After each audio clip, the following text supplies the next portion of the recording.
SRG already taking away the Eve from Stormy, the Cho from Yumes, and of course Fanny from Sekai's, while SRG are just taking away the usually first picked heroes in the blue side. Yep.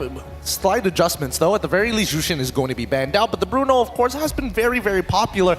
The problem is this very last pick. We've seen teams kind of avoid or maybe target the double target the jungle, or at the very least Matilda, but I don't know. I feel like there's a good reason for SRG to say no to Matilda. Let it go through. Yeah, you mentioned the Matilda. That's one hot ban that is open here. There is light. They still don't take it out. Shadows. They ban out the Lo Yi instead, so this does leave open what? Blue Yo, Gatot is open. Oddly enough, Hilda too. So these are some power picks. Hey, if you want to empower Hawadu, you can go first pick Phoveus as well. Leave the rest of your first phase draft open. A little fun fact about Sing, his IGN actually translates to luck in Khmer. So, of course, Cambodia's language. So that's what it means. His name is literally just luck. Dude, I love the behind the IGN bits. These are great. These are great. It gives a lot of insight from how these players kind of not only look at the world, but like look at themselves with their IGNs. My IGN in Khmer not very flattering. You know. Oh, really? Oh. All the Khmer fans know. They know. Yeah. So when they hear your name, they have to think about it twice. It's like, nice to meet you. A little giggle. So there's the Blue Yo coming out from CFU. So power picks, two of them coming in for SRG. Could be. Still with a whopping 61% win rate. It's been doing so well. But at the same time, SRG could pose a lot of problems, right? Do they want to pick up the Matilda? I mean, Cho definitely would have been nice to have, but since it's already banned out, maybe SRG can start attacking opposite lanes. Oh, Hylos. Hylos would be okay too. If they're gonna go Matilda, I think they can still reserve it for the third pick on the blue side. Don't necessarily need to rush it right now. If I'm not mistaken, that's it could be an option for OP, but not something that when I think of CFU, I remember Matilda instantly. So let's see what SRG are gonna pick up there. It's a Valentina for Stormy, his iconic pick. Okay. And of course a Hilda for most likely it's gonna go to the hands of Cram. It's a perfect hero for Cram in his playstyle. Oh yeah, with the way that he plays it makes sense. But this Valentina I really want to talk about, especially on this red side. It's been surging up in popularity, but not to mention that its win rate is starting to look much better at a 55%, considering that both Give and as well as Jushin have been banned out. Usually you would imagine that, hey, Valentina should be more in the spotlight. But then you start thinking about her counter matchups. The Aurora, that ult is so powerful, especially when you know that the high loss is going over to your opponents. So if you're going Moskov, so they want to play the map game as well, take care of it and not just focus on the fights too much. Early Moskov. Yeah, a little bit for my taste. I mean, that's usually where it ends up, but again, little by little, my Moskov hating genes are starting to like bubble up again. It's not like it's the worst pick in the world, I'll give it that. It's starting to get more wins, sure, but there could have been other options, man. Yeah, nothing in the draft choked out Zing. So CFU are either tunneling in this phase right here, like they didn't think of anything else to prio, or they have a plan for this. SRG here committing to their Sekai's hero, putting a joy into the hands of the young man, the future face of Malaysian MLBB. This is interesting, right? Because I would have imagined that CFU was trying to make a hard read. I'm playing Moskov. I don't really care what the gold lane matchup is going to be, but if you do happen to play an assassin, at least I have some form of counterplay. Yeah. And then they lock in the Joy. And now I'm thinking like, okay, did they get the read right, or is SRG okay with this matchup because now they can start focusing down on what they want for Innocent? I honestly think it's one of those situations where it's both. CFU were reading into the assassin, remembered the Sekai's Joy, and said, you know what, let's pick up a Moskov so it's not so easy for Sekai to hunt us down. While at the same time, SRG also acknowledged that, okay, it's not going to be that easy to take down the Moskov, but the Joy is still a powerful pick for them. Tigreal ban. Yeah, it looks like this kind of confirms the suspicions that we've been having here at the table at the bare minimum. Even a Wanwan ban for the side of CFU as well. Oh, why do you want to get rid of the Wanwan at this point? I mean, you already have the Glorious Pathway, and also you still haven't shown exactly where this high loss has gone. They could have gone for other picks as well. They're looking for single target lockdown. If you're messing up the backline with the Joy and the Hilda, mind you can do that too. I think they really just wanted to protect the front. Because the high loss definitely will get easy stacks on it if Innocent gets his way, especially when the fights break out. So that's what I believe Coach Taimigo's doing here for CFU. Okay. So no option for the... It's interesting because OP's more the type to go single target, let's burst one down type, but you don't really get that much with a Moskov, so it's not like they have an option to slot into that. If they end up deciding to go for something like Kaja, Franco, Jawhead as a single target roamer, and they put that high loss into the EXP lane, that means they're going to look for a strong mid lane combo. Unfortunately, with all the heroes that we mentioned, the best combo you can put into that, the Lo Yi, has been already banned. Got a Vex though.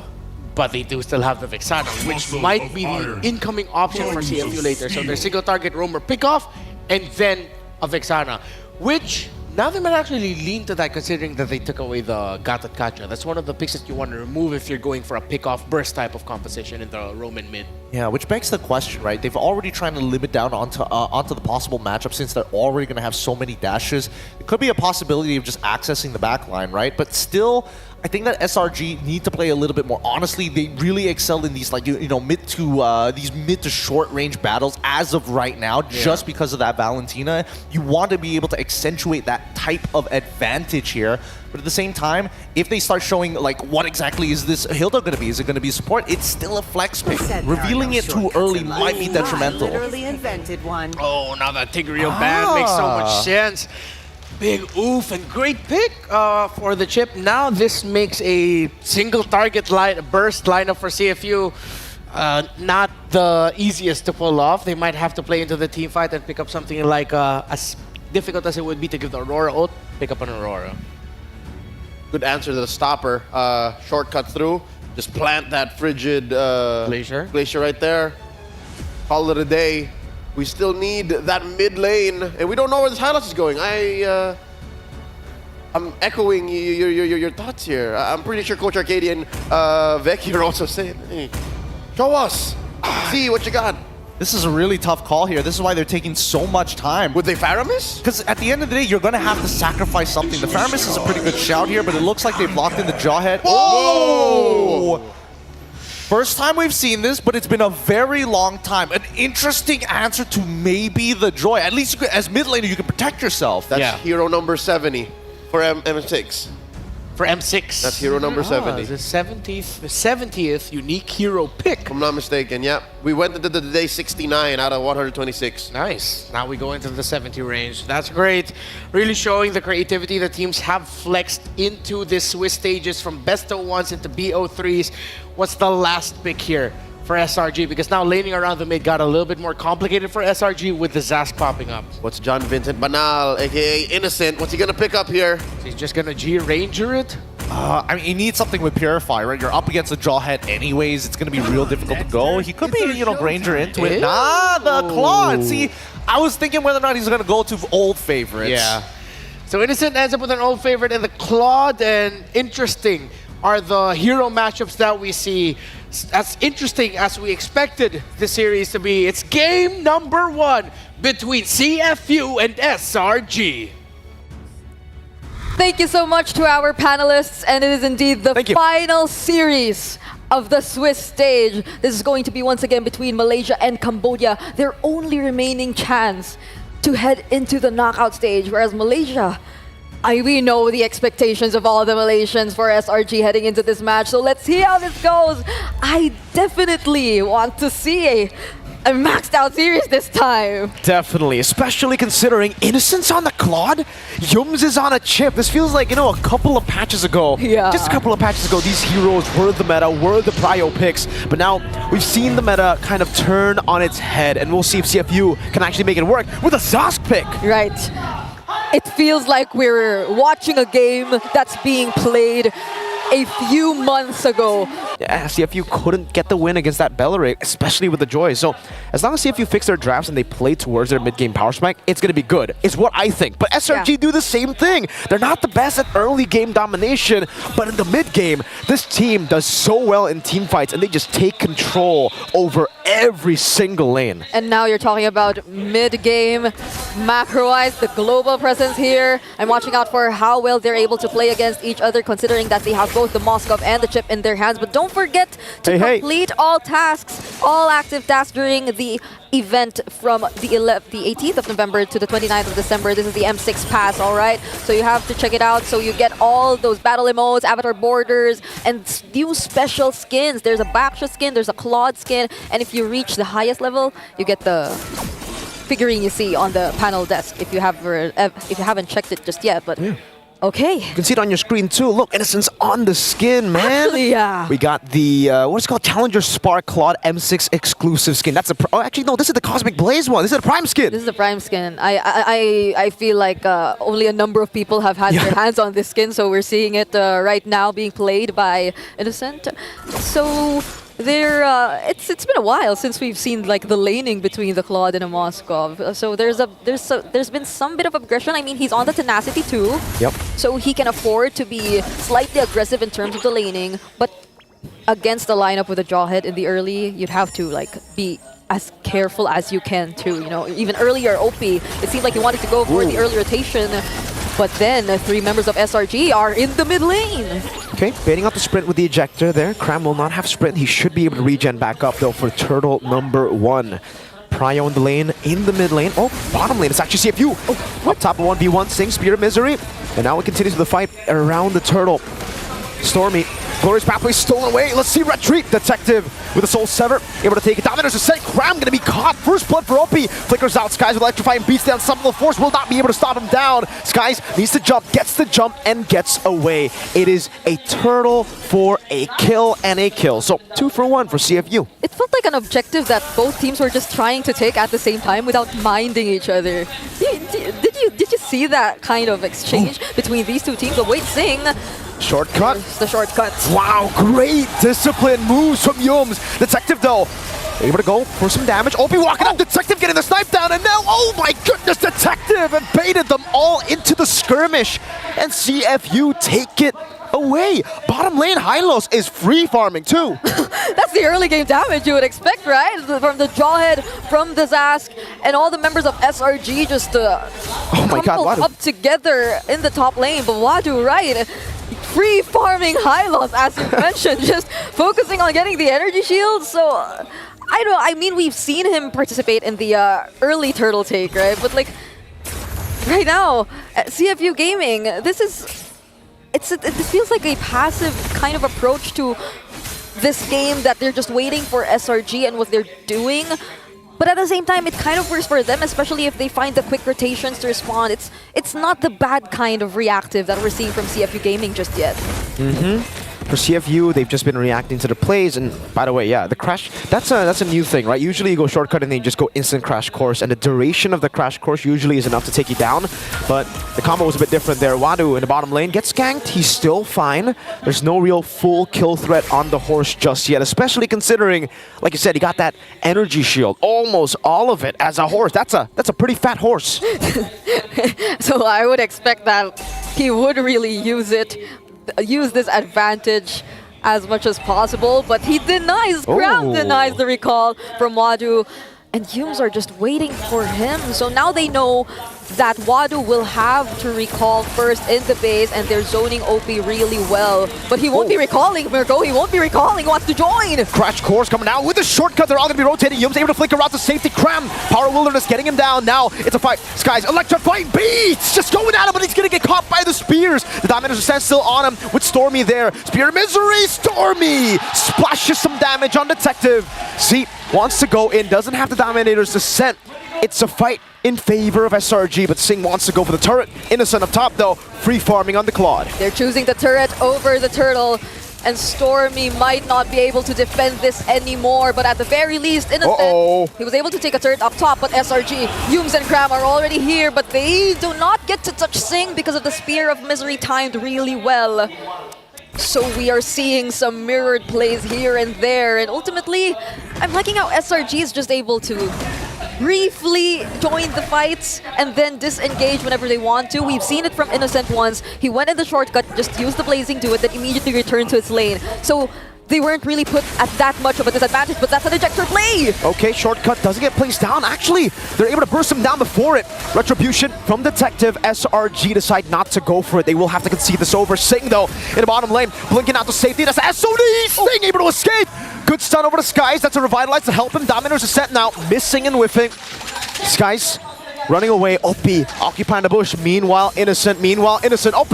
Ejector, smart missiles, and that is it. That will be a turret trade in the bottom lane for Innocent's turret up top. What an aggressive play that we're constantly seeing from OP here. Like, he's got the damage as well, but then Innocent, he's not stopping in taking down all of these turrets in the top lane. So definitely SRG right now, they're going after the macro. They're denying CFU of that complete control that they want to assert in this game.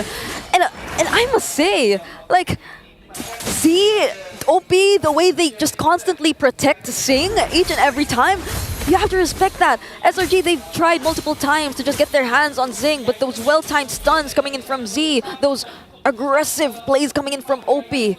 So they're just really focusing on letting Sing play his game, and I'm pretty sure that that's what they're after, right? The mid-game control, they're playing around the Moskov. So SRG, as much as possible, they just want to take the map control from themselves as much as they can.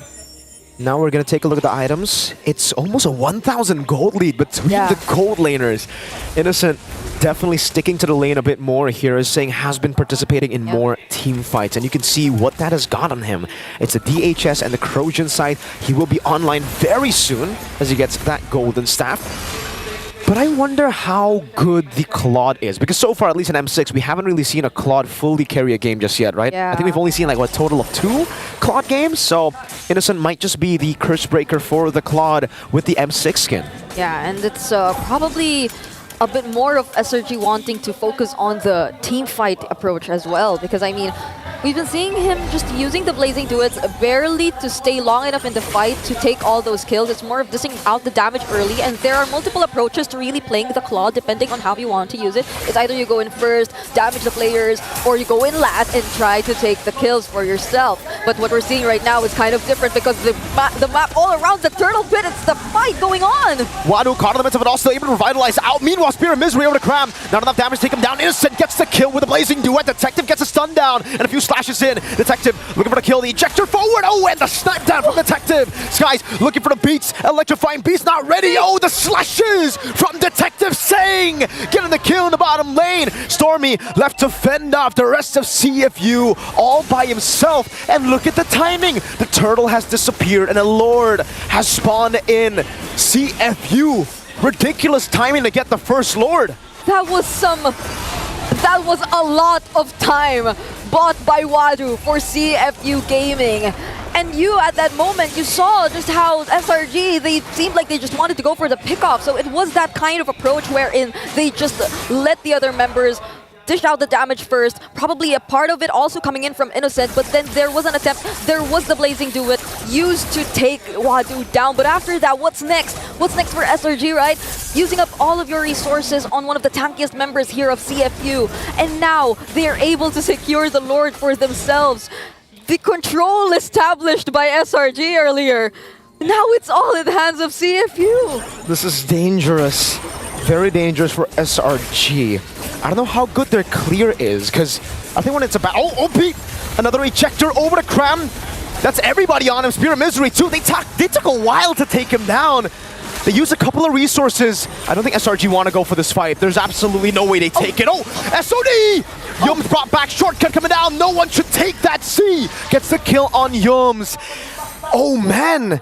CFU taking full control of the game. Merc, I know we said SRG wanted to dive, right? Yeah, but not like that. But not like that. I mean, it's OP forcing them to dive. He's throwing the members of SRG constantly towards his teammates, and they have enough damage. They're well equipped enough, and that's another unstoppable force. But I think Stormy's safe, copying the Dominator descent, and they just really forced their way to that tier 2 mid lane turret. That's just how focused CFU Gaming is right now in terms of taking the necessary objectives.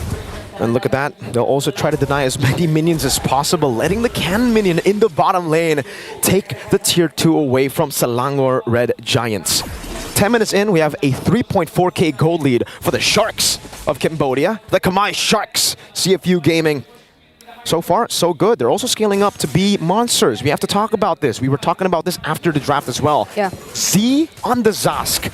We did not expect him to be a beast in the early game, but we definitely expected him to be a beast in the mid game. Yeah. The fact that he was a beast in the early game means he's going to be a double beast in the mid to late, man. 205 Zask. The pressure is going to be felt, definitely here for SRG. And I must say, going back to the entire idea of how CFU Gaming just seemingly forces the opponents to start a fight, seemingly throws all of the members of SRG, the frontliners, towards his teammates, there's literally almost no way to get out if CFU actually decides to throw out all those slows. The slows that you can get from Z, the glorious pathway as well from Wadu, and we haven't seen them commit all of those resources just yet even. It's like mostly just a quick stun from Z after the ejector to buy enough time for Singh to throw all of his spears and just shred the members of SRG. And now they're actually pretty much equal in terms of gold. As you mentioned, Singh right now completes his Trinity build. And I feel like CFU Gaming, they're definitely ready to engage in a fight whenever there is a chance. Yums will try to go to the back line. Singh will be able to escape. Stormy types in as well. Detective finishing it off there. The Lord going to be taken by CFU's. Innocent goes over to Blazing Duet. Yums still caught in the midst of it all, and it's a fight. Detective walking in again. Z able to flicker out the safety. Innocent still going on the chase. Meanwhile, Detective just barely escaping here. Up top, it's still a chase for Z. That's a snipe down on the Stormy. That's going to be the kill for Detective. Up top, it's still Z getting chased down. Detective running away. Not against Cram and Skies. Z versus Innocent. Innocent takes him down and shuts him out. Detective getting caught by the axe of Cram. And it's a double. A comeback fight for SRG. A wipeout for CFU Gaming. And SRG get to freely defend this Lord. But wait, SOD. Oh no, Singh goes in! I'm not sure about that, Singh! In a 1v2, does he blink in forward? No, it's a bit too risky. Innocent! With a Blazing Duet. Oh no! Up he comes in! And Singh almost got the shot. Innocent gets away. I mentioned expecting like the back and forth, but this is some insane back and forth we're seeing from both CFU and SRG. None of them seemingly want to stop with all the team fights. We definitely have to take a deep breath after all that has happened. SRG, they're able to defend the Lord. And I must commend the way that Wad was really able to hold things out for all of his teammates. We've seen it earlier, the way they were just able to extend those fights. Detective constantly being able to reset, them being able to regroup, and then find some clutch kills up against SRG. But now that CFU Gaming are back in the game, they're not letting go of that control once more. They're being on the more aggressive side once again. And there's the glorious pathway casted. They're just so focused on taking these objectives, but Yums from behind! Yums from behind! Crime gonna be isolated, the shortcut comes down. Sky's able to delete Singh from the map! Now it's a stun from Detective. Op trying to run away with the ejector as well. Sky's getting away, the Winter Crown coming down. Op fallen, Detective and Z against the world. Z able to get them down, Innocent jumping forward, Detective! Wind of Nature 1v1! Innocent will fall! Z had the Nightmaric spawn before he died, and he gets a triple! The passive from Z, even if he was taken down, it felt like a death that he was willing to accept because he was able to help Detective in that particular situation. It seemed like Detective, does he actually want to go for this? He has one card minion alongside him, Mirko. The Crystal gonna be targeted down. 2 seconds for Yums. Singh shoots it out. CFU Gaming gets game number 1. The Sharks have swam through the depths of the trenches to get that win. And they swam well. They knew when they should risk the plays. They knew what to prioritize in this game. And SRG, it seemed like they weren't able to pull off the entire idea of their lineup. Let's hear it from our panel. What do they have to say about this?